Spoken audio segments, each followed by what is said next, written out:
Sí, dime. Ajá, Dinora, ¿qué pasó?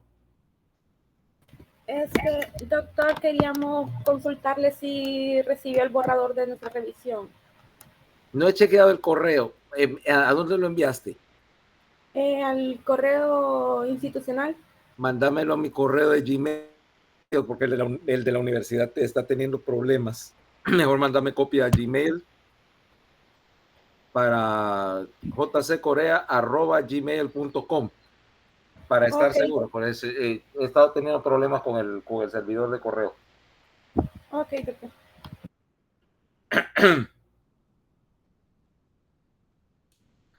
Bueno, entonces, a lo que estábamos, empecemos. Eh, Ayer estábamos hablando de ciertas propiedades de la célula muscular cardíaca, específicamente sobre su capacidad de, ¿cómo se llama? De generar actividad eléctrica por su propia cuenta, o sea, de autodespolarizar. O sea, lo que decíamos, eh, automaticidad, y que teníamos de las 4 cosas que vimos ayer, de los 4 parámetros que podíamos regular, 3 me interesan ahorita. Ok, ya vamos a dejar para más adelante el concepto y la regulación del inotropismo, pero sí me interesa que hay 3 cosas acá.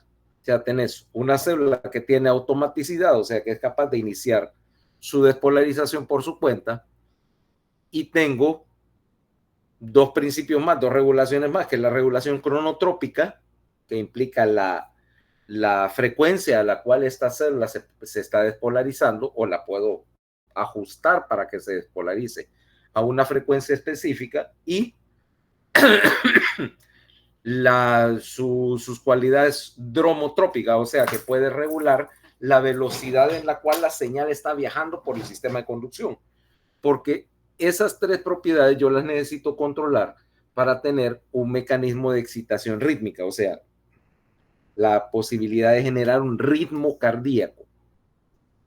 O sea, en primer lugar, tengo que tener un mecanismo para ritmo que sea, 1, regulable; 2, confiable, razones obvias de que no solamente tengo que tener una manera de generar un ritmo, sino que garantizar, 1, que ese ritmo se mantenga constante y garantizadamente, y 3, que sea confiable en el sentido de que si tu marcapaso primario falla, haya no uno, sino varios mecanismos para mantener el latido como forma de seguridad, porque vos no puedes confiar algo como el latido cardíaco o una sola cosa. O sea, perdón, la idea es que no puedes tener un solo punto que falle y que eso te genere, una pérdida total. Y además tiene que ser lo suficiente, esa conducción tiene que tener la suficiente rapidez como para hacer llegar al impulso cardíaco hasta la última célula del ventrículo en tiempo para que tengas un latido. Y acordate que si esa conducción es muy lenta, pasa 2 cosas. 1, te va a limitar la frecuencia, y 2, más críticamente, haría que en algunas circunstancias el ciclo cardíaco se salga de sincronía. Y yo quiero tener acá un orden específico y un tiempo específico para despolarizar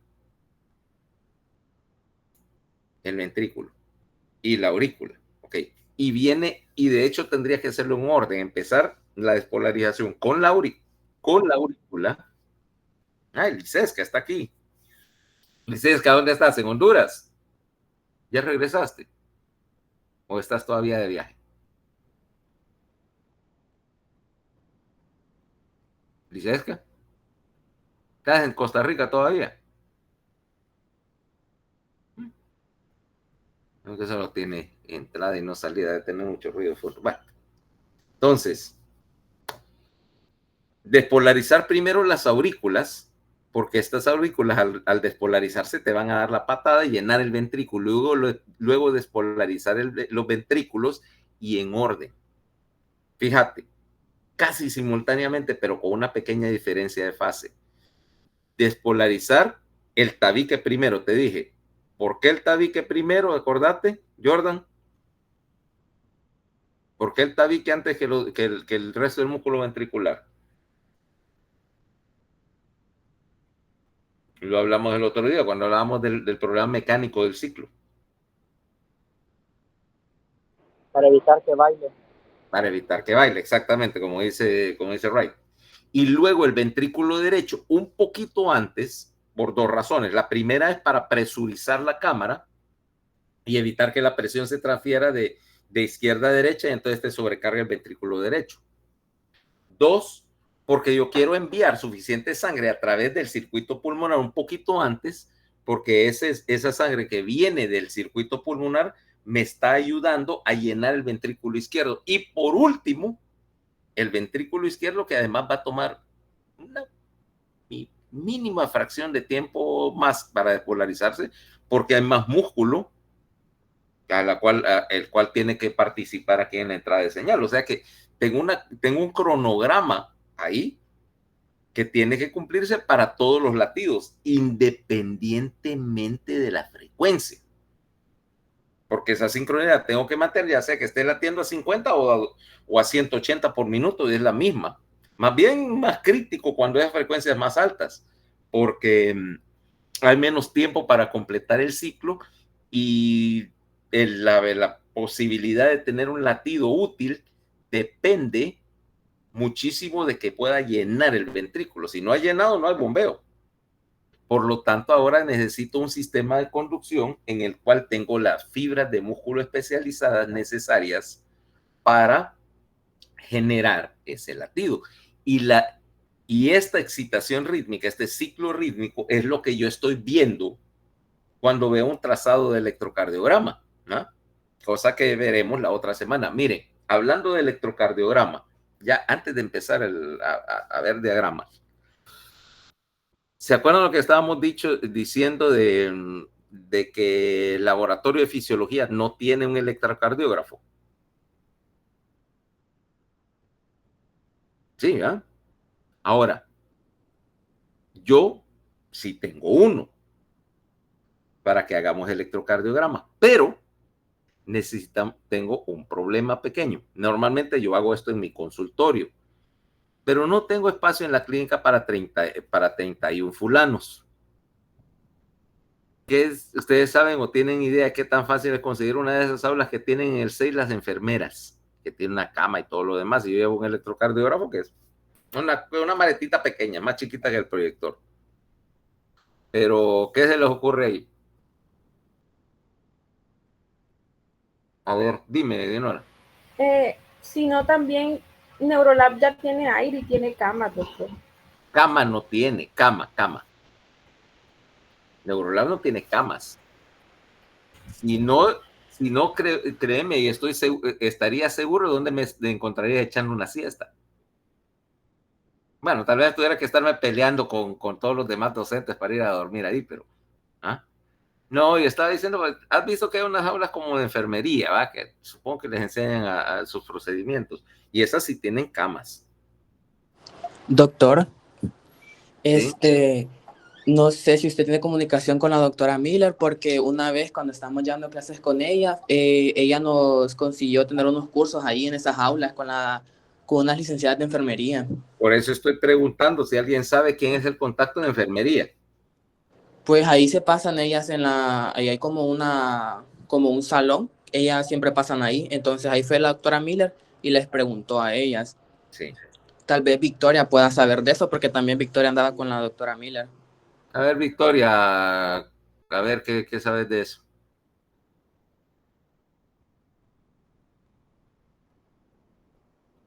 Victoria, qué me puedes ahí decir al respecto?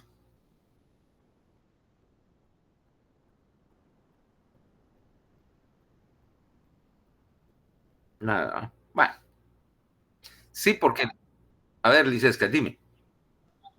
doctor, ¿y no le sale más fácil usar Neurolab y traer una camilla de las que están en la primera jaula de abajo? Solo la movemos. Es que hay unas camas en todas las aulas del 6. ¿No sale solo más fácil traer una de esas de ahí a Neurolab? Esa es la otra opción. De que estamos hablando de camilla como para examinar pacientes. Sí, las que están en las aulas del 6. Es que yo nunca entro ahí. Ni Bueno, aunque me paguen voy al 6, por eso le pregunto. En todas las aulas hay de esas, entonces podríamos solo mover una del primer piso a Neurolab. De hecho, se puede hacer en una de las aulas si no se está ocupando. Porque las aulas tienen, con tal tengan un toma corriente suficiente, el electrocardiógrafo solo necesita un toma de 110. Con tal haya una en uso, perfecto, ¿no? Y entonces, porque la idea sería hacer, en teoría, por lo menos, que todos los varones, pues, que se hagan su electrocardiograma. Con las mujeres, pues, es la cuestión de que, yo decía una de esas aulas de enfermería por la cuestión de privacidad, ¿verdad? Porque obviamente te tenés que quitar la camisa para ponerte los electrodos, ¿no? Por lo menos, y por eso está diciendo principalmente los varones, ¿verdad? Porque con la muchacha, pues tendríamos que organizar, pues tendrías que de alguna manera poderte cambiar de ropa.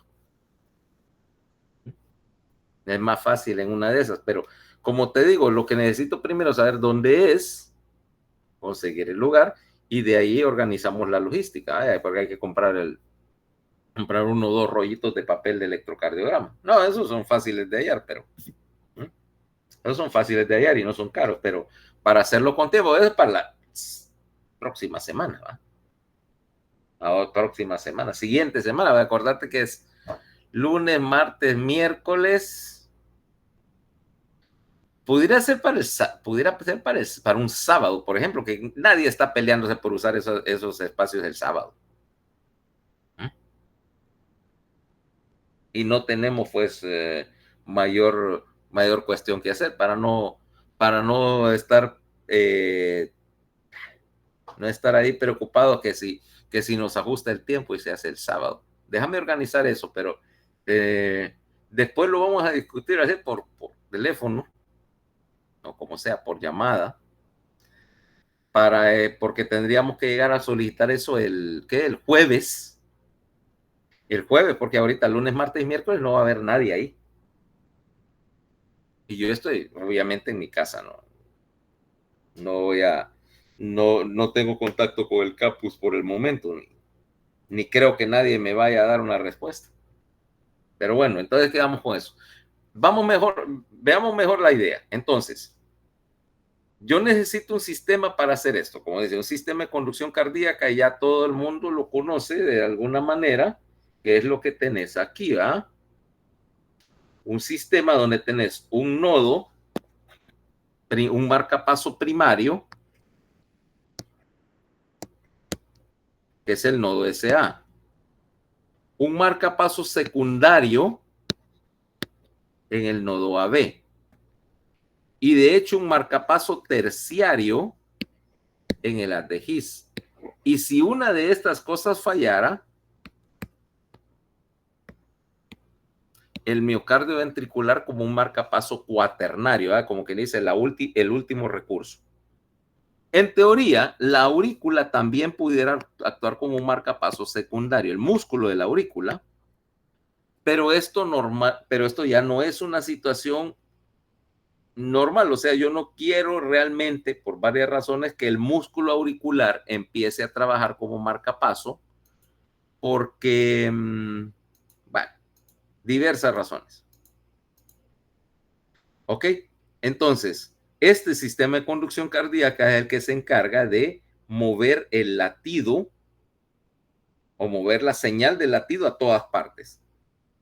Y vamos a hablar en términos eléctricos, tanto de que aquí hay un orden en la generación de señal como una cronología para eso, ¿va?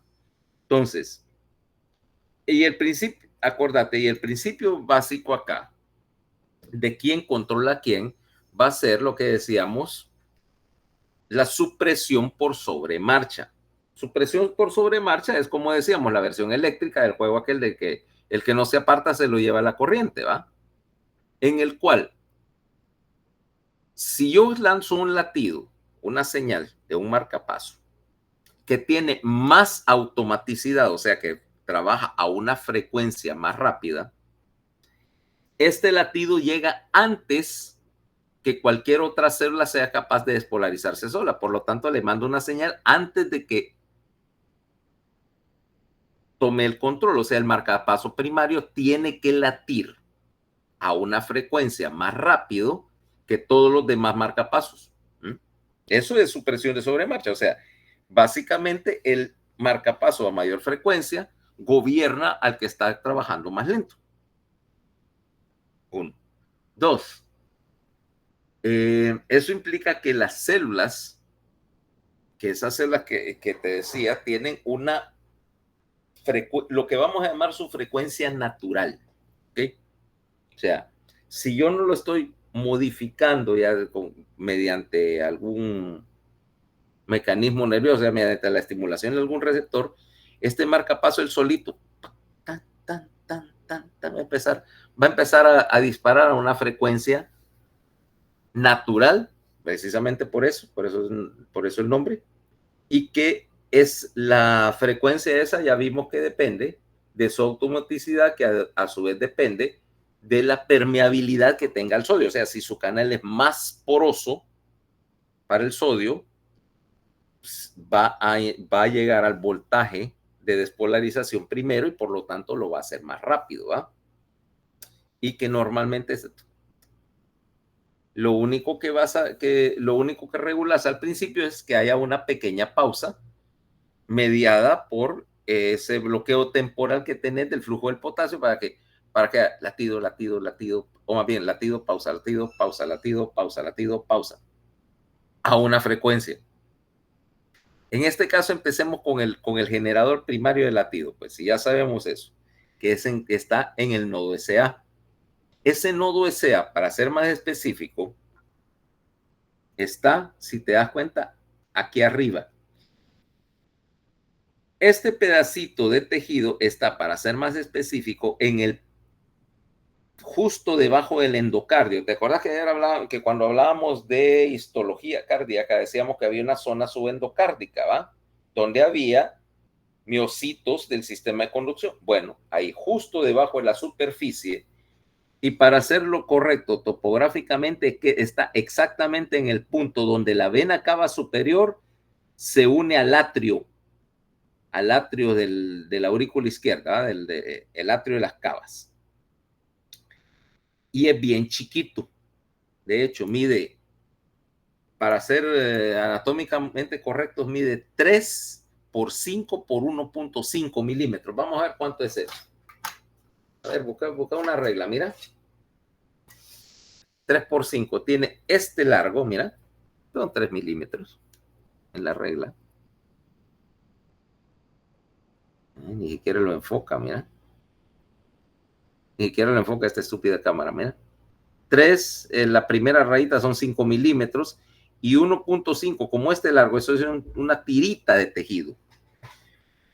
Es tan poquito el músculo que hay ahí que yo de hecho no veo la actividad del nodo pasado. Vos, panzón, estoy en clase. Va, espérame, un panzón interrumpiendo. Panzón interruptor. Ah, ¿quiere pisto? Ya se lo daremos porque es por una causa noble.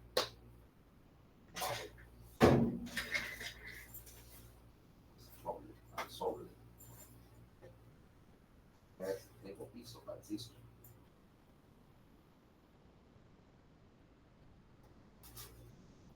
Este es el vuelto, Panchito.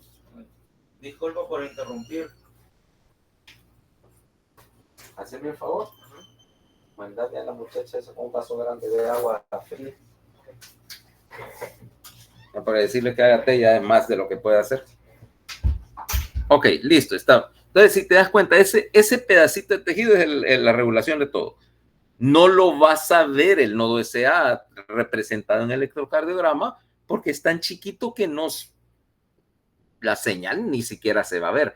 Para yo ver la reactividad del nodo SA, tengo que meter por una línea central, meter un catéter con un electrodo, con un sensor a la aurícula derecha y empezar a rastrear, hacer lo que se llama un electrograma del seno, un registro intracavitario, ahí tocando casi el endocardio para encontrarlo. Eso obviamente no se hace en el consultorio, eso se hace a veces en el laboratorio de arritmias, pero a propósito específico. O sea, y de hecho los cardiólogos lo que lo hacen eso son subespecialistas en electrofisiología y son gente así como que andan cosas bien astrales. Ahora, los efectos de ese nodo SA sí los voy a ver. Ahora, el nodo en sí tiene dos tipos de células. Las primeras las llamamos células P o células marcapaso. Estas son las células que tienen más automaticidad en todo el sistema y son las que están tun, tun, tun, tun, tun, tun, tun, tun, tun, tun, generando un latido. Y son las que tienen también los receptores para los dos mecanismos para aumentar y bajar la frecuencia. Para aumentar la frecuencia tienen un receptor alfa. O sea que cuando yo les mande Norepi, la velocidad, la frecuencia de disparo va a aumentar. Y tienen receptores para modificar la permeabilidad del potasio, para bajar la frecuencia, pero esos receptores responden a acetilcolina. ¿Ok? Entonces, para bajar la frecuencia utilizas acetilcolina que viene de arriba. ¿A través de qué nervio? A ver, ¿qué nervio controla el corazón? Parasimpático, el vago. El vago, el vago derecho, para ser más correctos. El vago derecho tiene unas fibritas. Cuando entra al tórax, tiene una fibrita que se llama la rama del seno coronario, que es la que precisamente sirve para bajar la frecuencia y bajar el dromotropismo también, para retrasar la velocidad de conducción. Puede realmente hacerlo todo. Entonces, la célula P está disparando a su frecuencia natural. Puede pacemaker, ¿va? Es el marcapaso. Y otro tipo de célula que se llama célula T o célula transicional, que saca la señal por dos rutas. La primera va a ser al músculo de la aurícula, ¿ok? Y la segunda es porque la conducción entre los dos marcapasos no viaja por el músculo auricular, viaja por su propio grupo de fibras que se llaman los tres tractos internodales. Mira aquí dice tracto internodal anterior, medio, posterior, ¿va? Tienen otro nombre. Pasa. ¿Quieres este vaso sucio?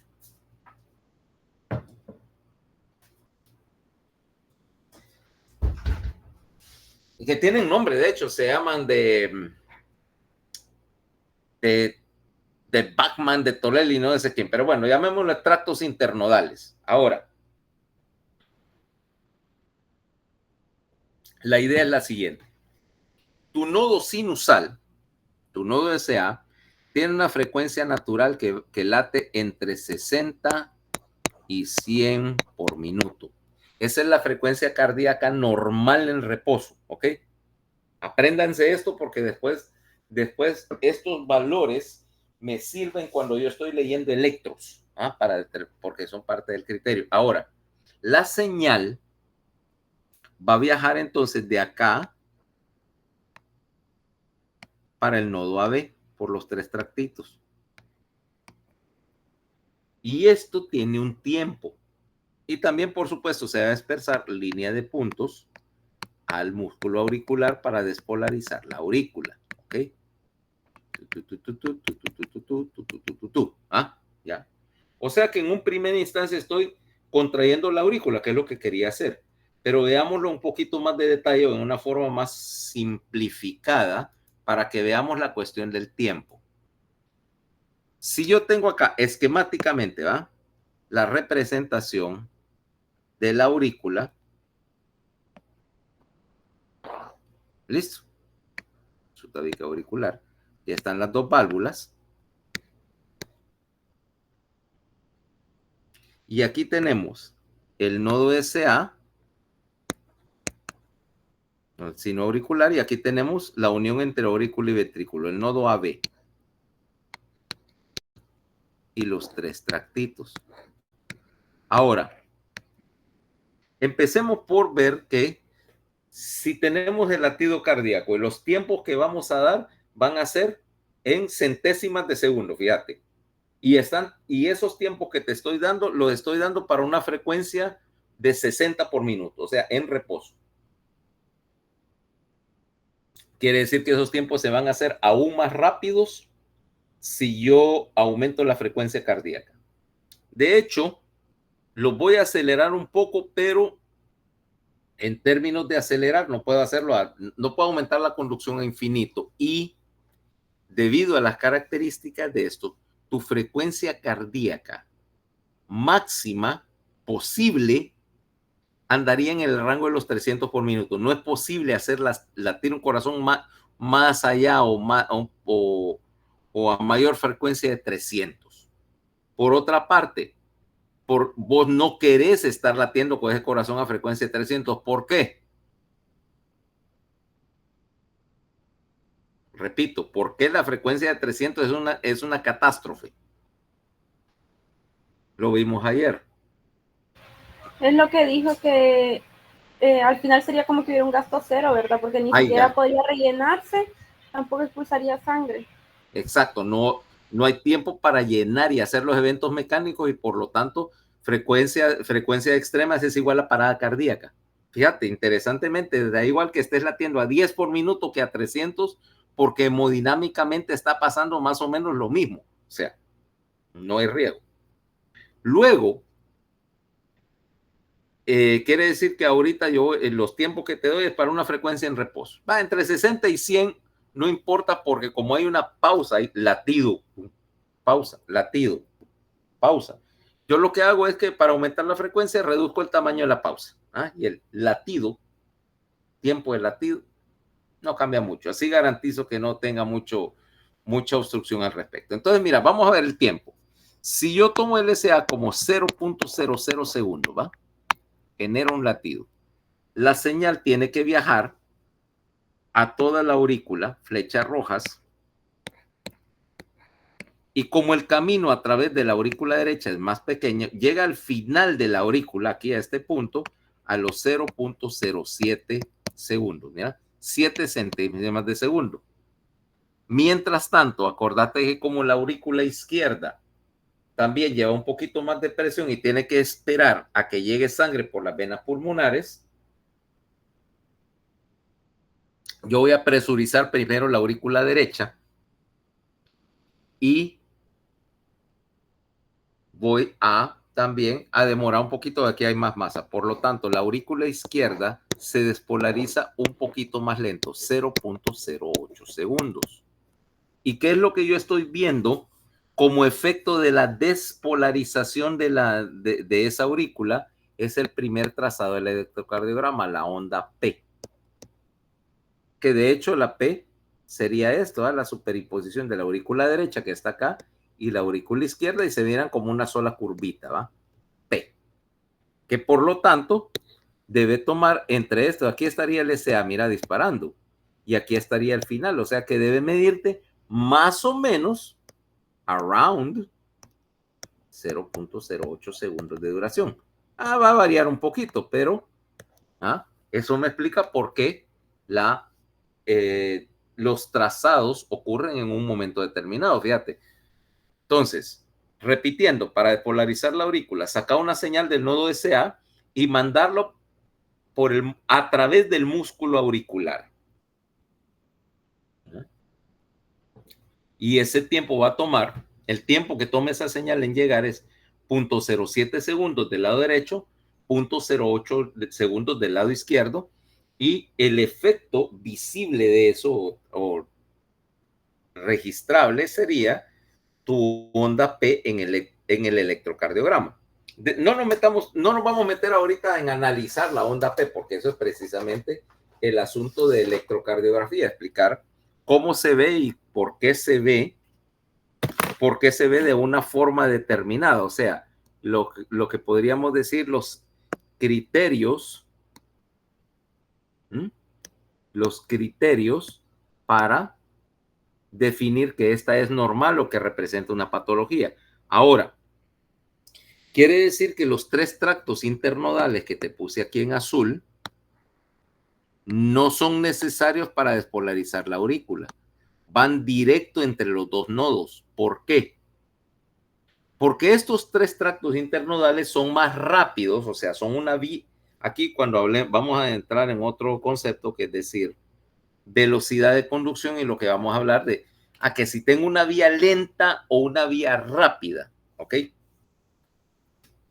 Bajo el mismo sentido, toma por ejemplo y esto es bien fácil de entender. Suponete que viene, qué sé yo, Joshua, que le gustan las motos, ¿no?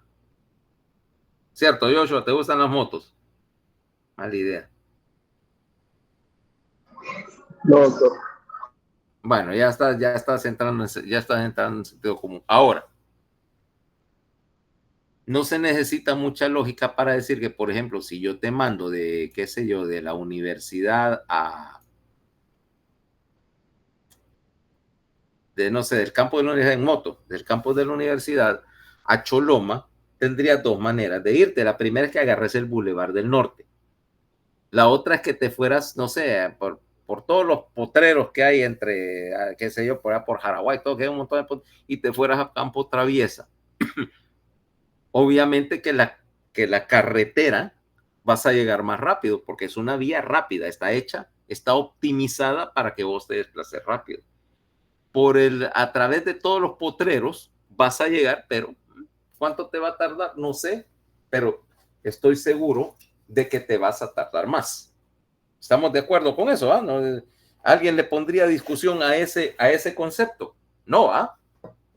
Algo de lógica elemental. Bueno, cuando yo necesito llevar una señal positivamente a cierto lugar en un tiempo determinado, lo mando por una fibra especializada. Si yo la mando a campo traviesa, yo sé que esa vía va a ser más lenta, ¿va? O sea que siempre va a llegar, pero va a tardar más. Eso me puede ser útil o no, ¿ok? Y también ese concepto de una vía rápida y una vía lenta es lo que me va a explicar qué es lo que pasa cuando la conducción se modifica, ¿ok? Vaya, tomemos por ejemplo el caso. Vos esperas que las fibras que por ejemplo, que esas fibras internodales o las fibras de las de His sean por donde viaja el latido normalmente, es la vía rápida, la vía normal. Y que por lo tanto, si yo veo que en el electrocardiograma esa conducción se está tardando más y que incluso está cambiando la forma, porque yo estoy viendo que el camino cambió, que no es el mismo camino. Y entonces yo lo vería en el electrocardiograma, es el principio por el cual vos determinás en un electro que hay un bloqueo de la conducción cardíaca, ¿va? Para aquello que piensen, para que vayamos viendo en electrocardiografía los conceptos básicos, ¿va? Y te des cuenta que nada en electrocardiografía, que alguien te habrá pintado como que es alguna disciplina así como esotérica, para que tenés que ser un Illuminati para leer unas babosadas. No. Yo puedo leer electrocardiograma y no soy cardiólogo. Y de hecho, cualquiera lo puede leer si sabe lo que está buscando, pero al caso. Entonces, ¿qué pasaría, por ejemplo, qué sé yo, Dinora, si se toman el Boulevard del Norte y vos tenés que llegar a Choloma y entonces haces eso exactamente? Bueno, si la calle está bloqueada y yo voy a agarrar una moto, me voy a ir por todas las calles y potreros por donde pueda llegar. Voy a llegar después, voy a llegar más tarde, ¿ok? Y eso es lo que veo en el electrocardiograma cuando algo está bloqueado la conducción, las cosas se prolongan, ¿ok? Implicando que hay algo chistoso con la ruta. Entonces, ahora, ¿por qué existen esos tractos si no van a despolarizar la aurícula?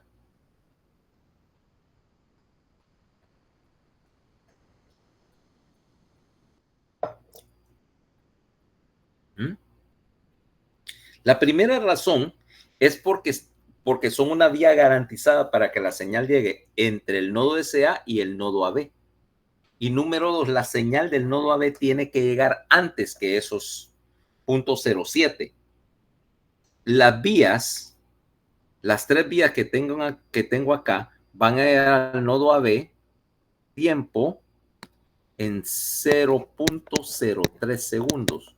O sea que cuando la señal despolarice la aurícula, cuando la señal que despolariza la aurícula llega al nodo B, ese nodo B hace ya algún ratito recibió su señal, ¿ok?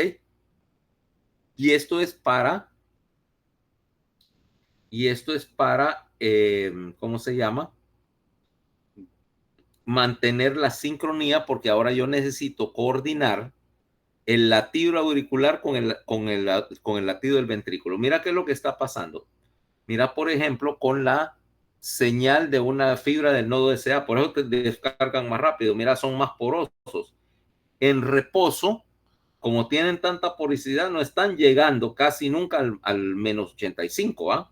Bueno, aquí es porque el Guyton siempre lee las cosas al revés. Al 85 milivoltios, llega como a 60. Entonces, rapidito, y abre el canal de calcio sodio, dispara, se vuelve a repolarizar más rápido. Mira el ancho de este trazado café contra el trazado verde, se repolariza más rápido y vuelve a latir, mientras que el músculo ventricular tiene estas pausas largas y tiene que generar todo este cambio de voltaje antes de poderse despolarizar. Quiere decir que normalmente que todo esto evita que el músculo ventricular se autodispare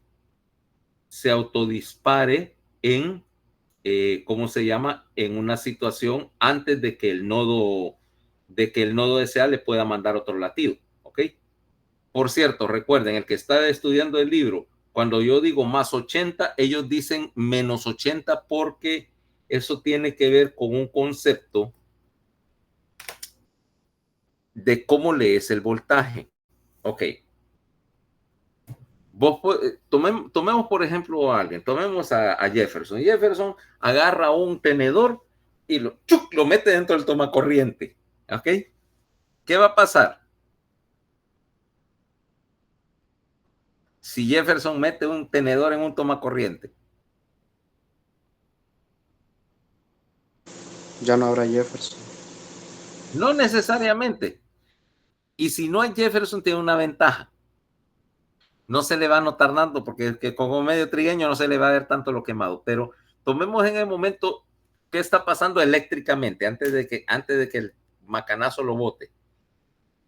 Su mano izquierda, con que está agarrando el tomacorriente, está recibiendo 110 voltios. 110 voltios referente a qué?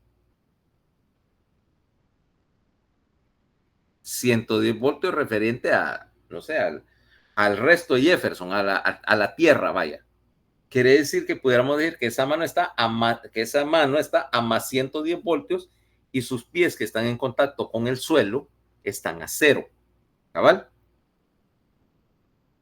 Pero lo pudieras leer al revés, decir que el 0 está en el tomacorriente y que tu pie en tierra está a menos 110 voltios. Es la misma diferencia, si te das cuenta.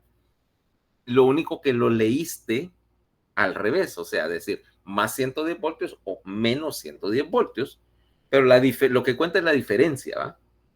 Entonces, el problema es que nosotros, en neurociencia, la costumbre es por la manera en que se determinaron los voltajes.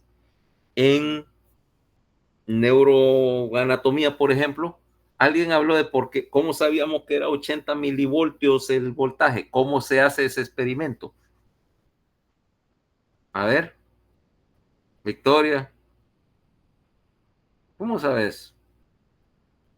Neuroinstructores, a ver. Neuroinstructores, a ver qué saben, cómo se determinan los potenciales de acción, los potenciales de polarización en las membranas de las neuronas. ¿Alguien sabe? Porque es un experimento bien interesante. Ni idea, ¿va? ¿Has oído hablar del calamar gigante? ¿Alguien sabe qué es un calamar gigante?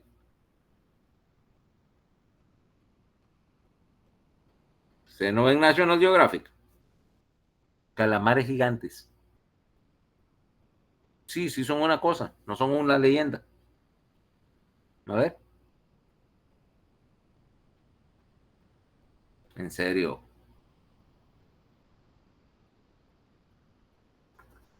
Te voy a poner un calamar gigante aquí para que veas.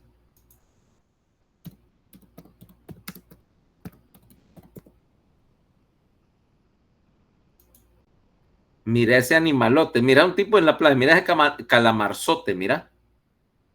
Ahora, esos calamares gigantes, Archaeopteryx dux, mira, 5 metros las mujeres, ¿ok?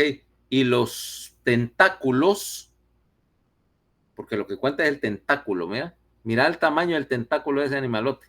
Bueno, como es un tentáculo gigante, el músculo del tentáculo necesita tener una velocidad de conducción bien rápida para llegar desde el anillo de ganglios, que es el cerebro del calamar, hasta la punta del tentáculo, que mide como 5 o 6 metros también, de 5 a 10 metros.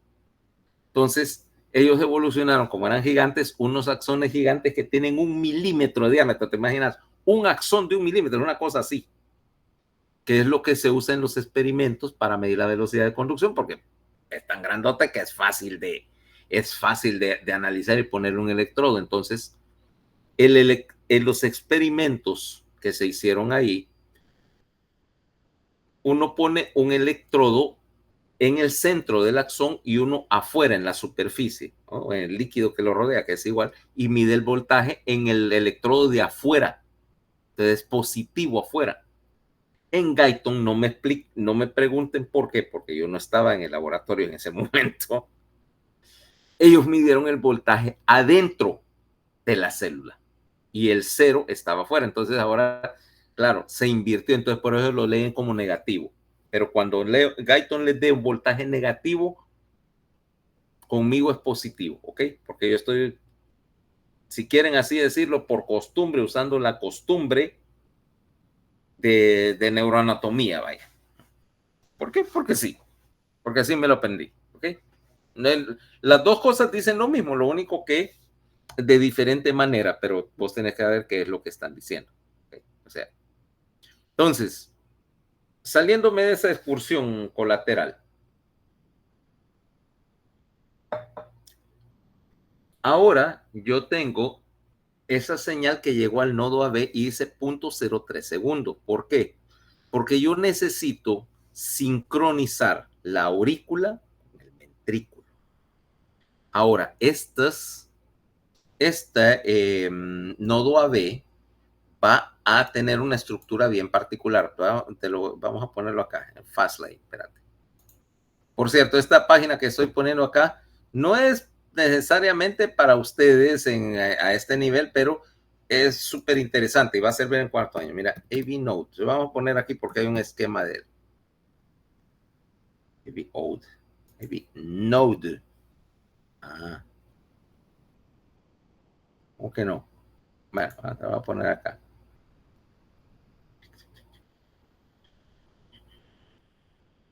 Vamos a ver, por aquí está. Yo que voy a poner, lo que ando buscando es el AV. No te asustes por lo que vas a ver acá todavía, porque eso es el otro año que te voy a molestar con él. Vamos a ver si por aquí está. Porque hay una explicación de todo el asunto. Ay, espérate.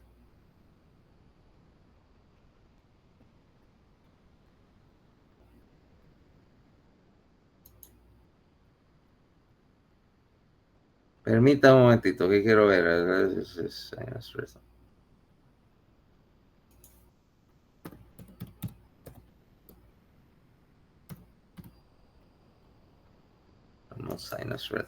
Para poner, de hecho te lo voy a poner. Bueno, ahí tenés un trazado electrocardiográfico normal, ¿ok? Entonces, mira bien lo que dice. No sé si lo puedes leer. Los impulsos salen del nodo SA, se transmiten vía el nodo AB y His-Purkinje en un ritmo regular entre 60 a 100 por minuto. Vamos a que esto es lo que estás viendo. Mira la onda P ahorita y tenés morfología, etcétera. Esto no, esto ya es patológico. Aquí hay patología. Bueno, entonces, en el nodo AB, para regresar a la idea, hay también tres tipos de células. Ahora ya no hay dos. La primera, como vos esperabas, era una célula P, un marcapaso secundario. ¿Ok? Fíjate bien, ya llegaste al nodo AB, estás aquí, y en el nodo AB, a ver si se ve acá, hay tres tipos de fibras. La primera, el primer tipo de fibra o de célula es otro tipo de célula P. Espérate. Célula P. Marcapaso secundario, que late entre 50 y 60 latidos por minuto. Fíjate que ese latido a 50 por minuto quiere decir que es más lento que tu latido regular del nodo SA. Por lo tanto, el latido SA, que es más rápido, va siempre a dominar sobre este. O sea, nuevamente entramos al concepto de la sobremarcha. ¿Cabal? Estás viendo que hay un patrón ahí. Yo espero que en un latido regular el nodo SA se despolarice primero y no deje que el nodo AB levante la cabeza, excepto cuando el nodo SA pues está fallando. Ahora, ¿cómo se llama? Un momentito que tengo que reparar algo ahora, así rápidamente. Ya está. Ok. Ese es un marcapaso, como dice, de respaldo. Pero realmente las células en el nodo AB, las que estoy utilizando, esas no son las más importantes, sino que hay dos tipos más de células. Las primeras, lo que vamos a llamar células de demora. ¿Dónde está? Aquí está. Hay otro componente acá que es lo que vamos a llamar el segmento de demora. Y después estas células T, que son transicionales entre el nodo y el haz de His, porque aquí ya entramos al haz de His. ¿Ok? Cada una de esas células tiene una función. La demora es porque ahora vos querés introducir un pequeño retraso. ¿Para qué crees que querés poner ese retraso? Y que el ventrículo espere una pequeña fracción de tiempo antes de tirar el latido. O sea que yo no quiero que la aurícula se contraiga e inmediatamente se contraiga el ventrículo. ¿Para qué quiero ese retraso?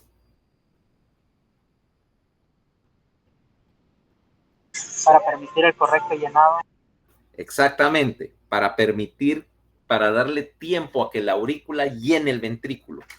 Si yo tengo el latido auricular muy antes, el problema principal es que yo no voy a tener tiempo para llenar el ventrículo y pierdo eficiencia. No es algo catastrófico, ¿ok? No es algo catastrófico, pero sí es incómodo. Y para ser claros, hay algunas situaciones en las cuales yo tengo la posibilidad de que tenga un latido ventricular adelantado, pero el problema es que la condición que me crea este latido aumentado es... Déjame estúpido, máquina esta. Hide. Solo permíteme que esta estupidez se le ocurra pedir una actualización a esta hora. No va a ser. Ok. Entonces, ¿qué es lo que va a suceder?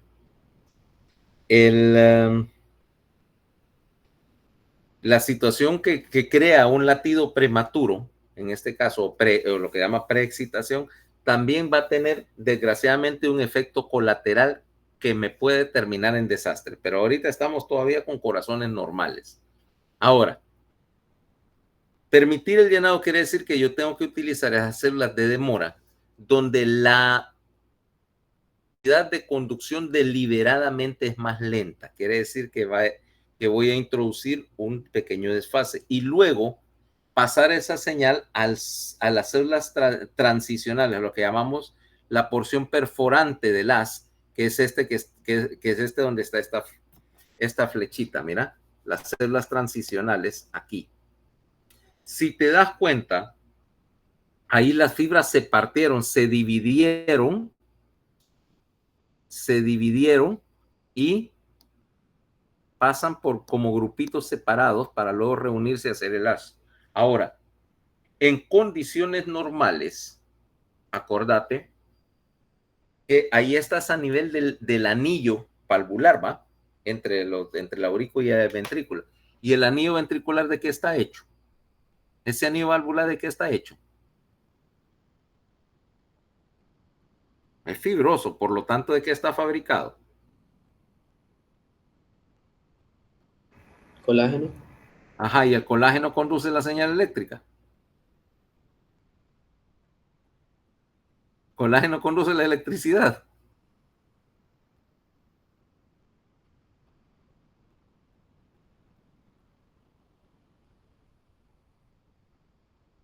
Por Dios. El colágeno no es conductivo de señal, o sea, vos no puedes despolarizar colágeno, ¿o sí? Por lo tanto, todo el anillo es un aislante, la aurícula y el ventrículo están eléctricamente separados, son dos, eléctricamente son independientes, ¿ok? Solo hay un punto donde la señal de despolarización, la señal de activación puede pasar de la aurícula al ventrículo y es a través de esas fibritas perforantes o penetrantes del nodo AB. Esto es a propósito, porque así es la manera de certificar, de garantizar de que el latido solo se va a conducir por una vía y una vía que yo puedo controlar. Si tengo más de una vía conduciendo señal del aurícula al ventrículo, lo que llamamos el concepto de la vía accesoria, el problema es que esas vías pueden conducir una señal fuera de ciclo y desorganizarme completamente el latido y terminar en una situación preciosa que se llama una taquicardia reentrante AB. ¿Ah? Y dejémoslo ahí, porque las taquicardias reentrantes, yo estoy contando los días para agarrarlos en fisiopato. Alejandra, fisiopato. Ok, pero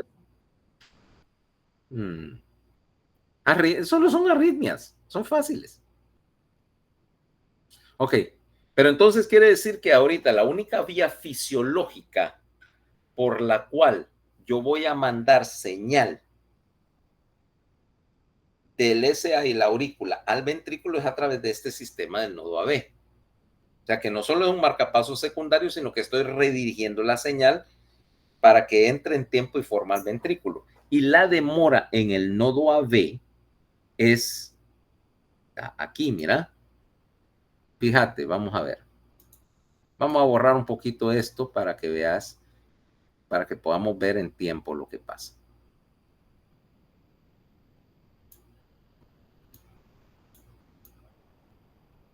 Fíjate que la señal salió de los tractos, dijimos, 0.03 segundos, ¿correcto? Y ahí está, mira, 0.03 segundos.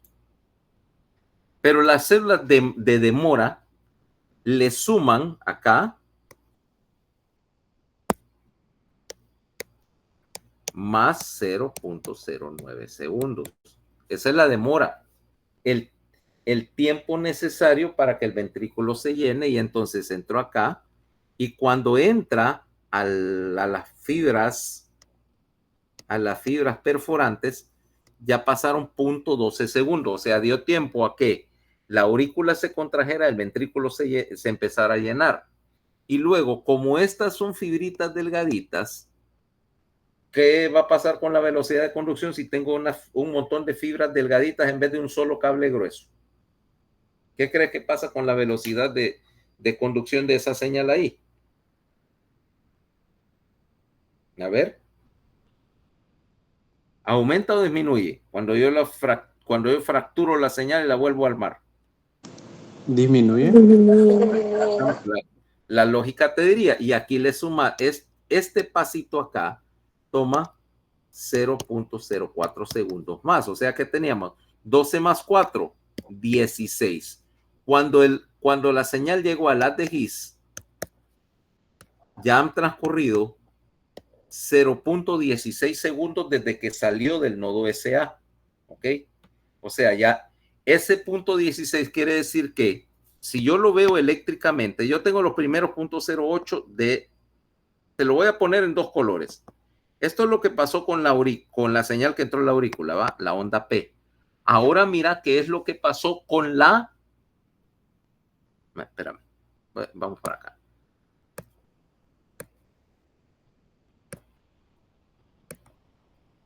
Ok.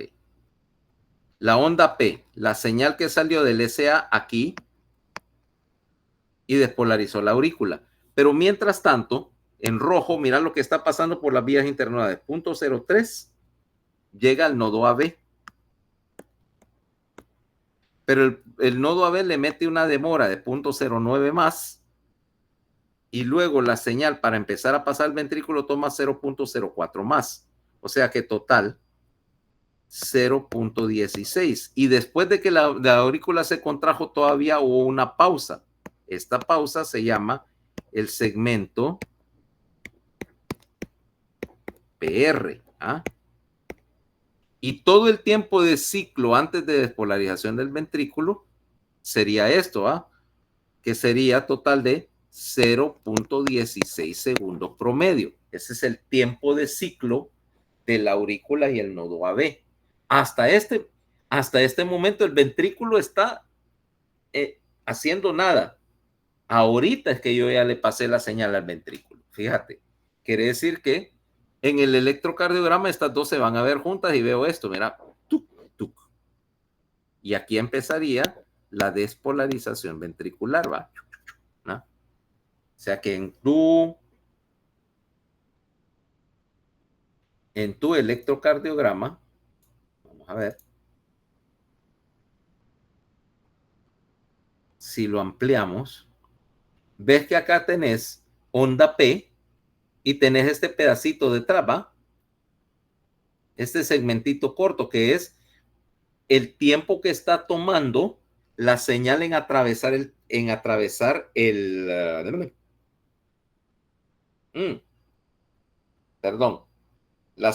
tiempo que toma la señal en atravesar el anillo y que por lo tanto ahí el anillo no está generando corriente, entonces es una línea plana, ¿va?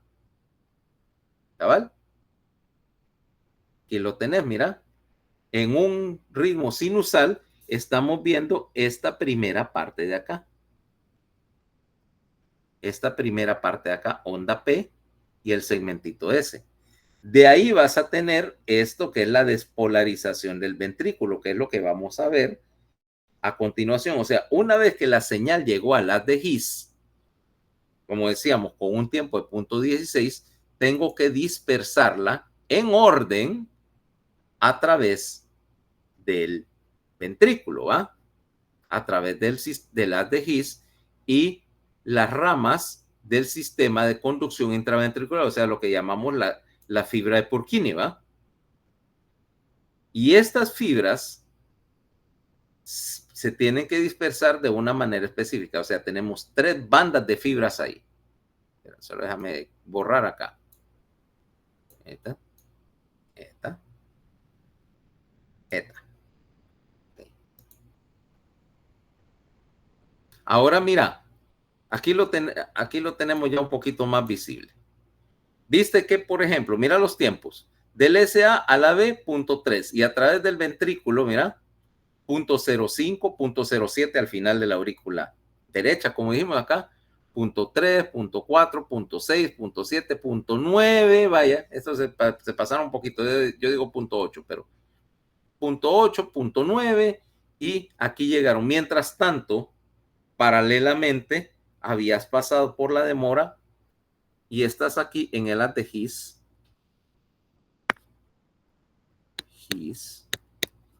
a .16. Y ahora tengo que hacer una secuencia específica. Mira, la primera parte de la secuencia va a ser bien rápida. Despolarizar el tabique, como te dije primero. Y el tabique está despolarizado todo al 0.17. Primera cosa, el tabique. Tengo que tensarlo, si no va a bailar. Tabique.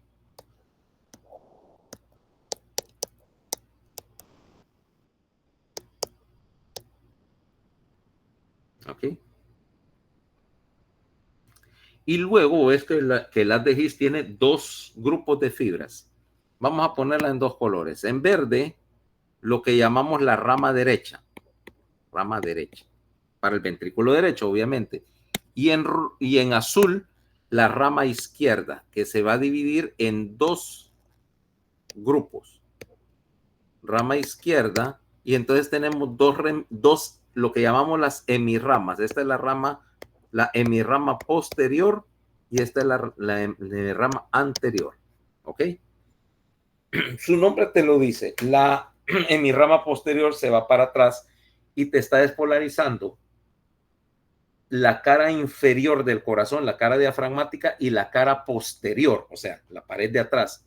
Mientras que la rama anterior te despolariza la punta cardíaca, te despolariza la mayor parte de la pared lateral y la pared anterior del ventrículo izquierdo. Acuérdate que es mucha más masa.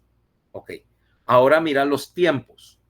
La rama derecha tiene, la rama derecha ahora tiene que conducir más rápido, porque dijimos que el ventrículo derecho tiene que despolarizarse antes que el izquierdo, ¿va? Que habíamos llegado a esa conclusión. Y por lo tanto, mira acá, punto 18, 18, 19, 20, la punta a punto 20, que es mitad de las dos ramas, punto 20 y la última porción del ventrículo derecho está despolarizada en 0.21 segundos. ¿Cabal? Mientras tanto, el ventrículo izquierdo, como es más masa, va más lento. Por lo tanto, mira, punto 17, punto 18, punto 20, punto 21, 0.22. Ventrículo izquierdo, 0.22 segundos. Una centésima de segundo después, pero esa centésima de segundo cuenta para evitar que el gradiente de presión me haga desastres ahí. Ok, quiere decir que toda la despolarización, toda la conducción a través de ese sistema me tomó 0.22 segundos en condiciones atípicas de reposo, ¿va? ¿Me van siguiendo hasta ahorita? ¿Estamos claros ahí? Señalen al ventrículo a punto 16. ¿Cabal? Se partió en las dos ramas. Despolarizó el tabique para 0.17. De ahí se va por las dos ramas separadas. Ventrículo derecho a 0.21, ventrículo izquierdo a 0.22. Ya todo está despolarizado. En ese momento, ¿y cómo se mira? Porque claro, tenés mucha más masa. Y por lo tanto, donde hay más masa, vas a tener más corriente, ¿va? Y entonces representa esta gran espiga que es la despolarización de los ventrículos, el complejo QRS. Después lo vamos a ver en detalle, pero mira, ¿qué es lo que estás viendo? Veámoslo, ampliemos un poquito, aunque este es un electrocardiograma, vaya, si quiero decirlo así, atípico, pero mira, pero sí podemos ver algunas cosas. Voy a ampliarlo bien. Mira ahí, primer lugar, ves que hay un pequeño, ahí donde está la punta de mi flecha, ¿ves algo? Que se hace un poquito para abajo el trazado, ¿ah? una espiguita para abajo. ¿Lo ves? Sí, doctor. Ese es el tabique. Esa es la señal del tabique que se está despolarizando porque, por razones que vamos a explicar en detalle después en el electrocardiograma, tu electrodo está viendo cómo esa señal de despolarización está en sentido contrario a la lectura del electrodo. O sea, no es que esté despolarizándose mal, es que el electrodo está puesto en una posición donde ve esa señal como negativa.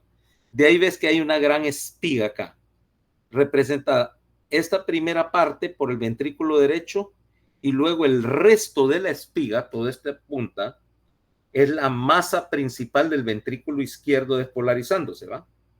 Luego llego acá y ves que hay otra espiga para abajo, porque acá esta es la última parte del ventrículo izquierdo, la que se está despolarizando ya a 0.22 de segundo, donde la dirección de la despolarización otra vez cambió y se mira como negativo en el electro. O sea que acá todo este proceso de despolarización es lo que te acabo de mostrar acá.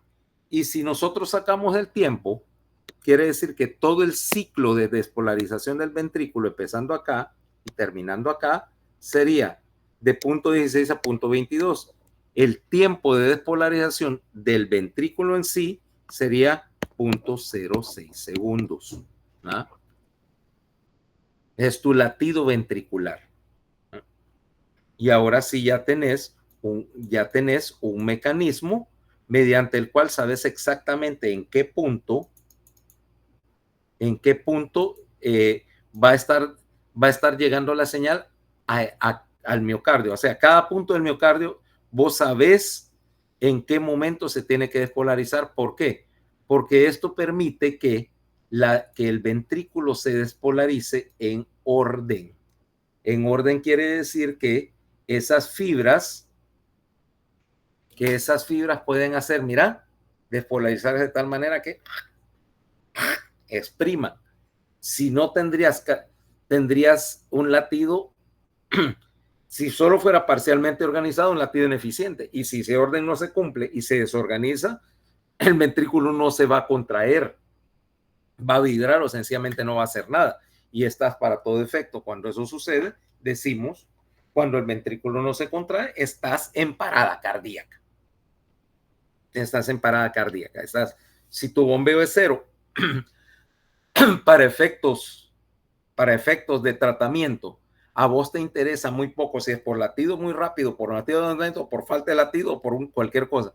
Si no hay gasto cardíaco, estás en parada cardíaca y tendremos que tomar las medidas necesarias para sacarte de parada cardíaca, o si no,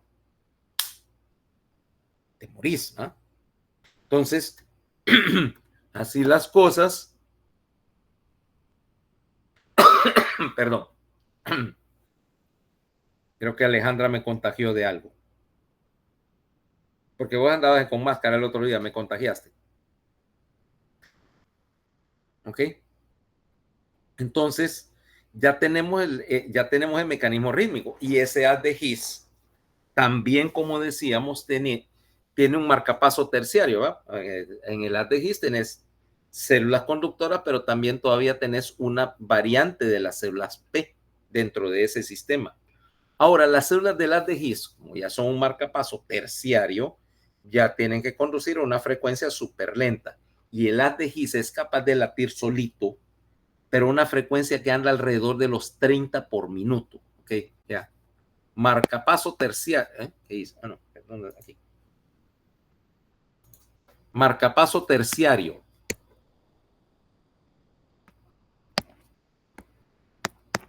Pero esta está latiendo 30, con suerte llega a 40 por minuto. Ritmos a esas frecuencias tan bajas me dicen ritmos de las, ¿ok? Y generalmente con 40 por minuto tu gasto cardíaco está súper comprometido, pero por lo menos tenés un latido, tenés un gasto, tenés algo, ¿ok? Y vas a ver también la morfología en el electrocardiograma. Uno puede ver por la forma, no solo por la frecuencia, sino por la forma y por otras características. Normalmente, ¿Qué tiene que haber pasado para que el haz de His está latiendo? Por lógica. ¿Qué tiene que haber pasado para que el haz de His haya tenido que agarrar el control del latido? Que fallen los No hay nodo ni sino atrial ni auriculoventricular. Exactamente. Los dos marcapasos arriba fallaron. Cuando vos tenés un marcapaso que falló y el que está abajo empezó a tomar el control, es lo que nosotros decimos ahí, que el marcapaso secundario escapó, ¿ok? Se llaman ritmos de escape, porque escapó al control de arriba, que ya no existe, y lo agarró él. Se llaman escapes. Por último, decíamos que hay un marcapaso cuaternario en el músculo ventricular, ¿va? El músculo ventricular en sí es capaz de latir. Entonces, marcapaso cuaternario, músculo ventricular. Pero el miocardio ventricular va a latir a una frecuencia majestuosa entre 25 y entre 20 y 30 por minuto. Apenas late, es un ritmo súper majestuoso, súper pausado, súper parsimonioso. Tum, tum, tum, tum. ¿Ah? Pues dirá, 20 por minuto no es nada bueno. Estoy de acuerdo. Pero nuevamente, 0 por minuto es peor. ¿Ok? Es tu último recurso. Y esos ritmos, cuando se originan en el miocardio del ventrículo, y si lo ves así lentos y todo, se llaman ritmos idioventriculares. ¿Ok? Y generalmente son ya, como quien dice, la última etapa. Después de eso ya no hay nada. O sea, que un ritmo idioventricular implica que no solamente que todo el sistema de conducción está fuera de servicio, sino que realmente tenés un corazón que está en las últimas. ¿Ah? Y si no haces algo al respecto, hasta ahí va a llegar esa historia. ¿Ah? Entonces, pero por lo menos tenés un ritmo. Y la morfología del ritmo idioventricular en el electrocardiograma es bien diferente. ¿Ah? Ves un trazado que es tan distintivo que vos lo ves una vez, y si tenés buena memoria, decís, aquí no hay manera de confundirse. Ven latidos ahí todos raros, a 20 por minuto. No, eso está saliendo del ventrículo. Y cuidado, porque generalmente eso es un evento terminal. ¿Ah? Es decir, a menos que hagas todas las cosas muy bien, no hay chance. Incluso cuando haces todo bien, es un corazón que está en tal estado que probablemente el cliente no va a ver la próxima mañana. ¿Va? Ok, pero entonces ya tenemos una idea que tenemos un mecanismo generador de ritmos, y que eso es el concepto primario. El análisis de este sistema es lo que me permite analizar y entender por qué se ocurre una arritmia. Todavía nos falta ver la repolarización del ventrículo, pero eso lo vamos a ver después del feriado, cuando entremos a electrocardiografía. Entonces, el próximo capítulo es el más bonito, ¿ah? Que vamos a hablar de el electrocardiograma normal. Ok, aquí no vamos a enseñar patología electrocardiográfica, eso no es para ahorita, pero sí para poder entender todo lo de electrocardiografía patológica. Primero tenés que saber leer un electrocardiograma normal y hacer el primer diagnóstico que vas a hacer ahí, de decir, ¿es normal o no es normal? ¿Ok? Entonces, para el, ¿qué es? Jueves, ¿va? Electrocardiograma normal. Léanse este capítulo. Si no lo entienden, no hay clavo. Lo vamos a explicar, pero no pueden llegar sin leer. Segundo lugar, bueno, por ahorita con esto, no nos vamos a meter con el librito de electrocardiografía todavía, pero a huevos tienen toda la semana para leerse ese capítulo. Si no lo leen, después no se quejen. ¿Cabal? Entonces, mientras tanto, como ya es viernes y ya son las 11 y yo no tengo nada que hacer hasta el jueves, yo procederé, por lo tanto, y nos vemos el jueves. Bye. Nos vemos.